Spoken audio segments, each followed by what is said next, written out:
Welcome! In front of me I have AMAZFIT Cheetah, and I'm gonna show you how to factory reset this watch by using the system settings on it. Before we start, if you want to factory reset your watch, make sure that the battery level on your watch is at least above 20 or 30%, because if the battery dies during the resetting process, it might damage your watch.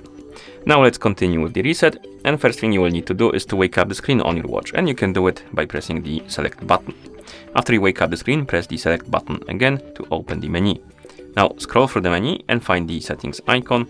After you find it, tap on the settings icon to enter the settings.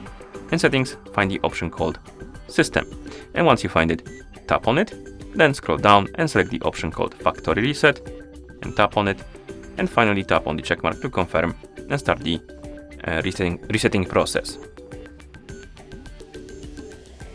And once you see the list of languages on the screen, it means that the factory reset is complete.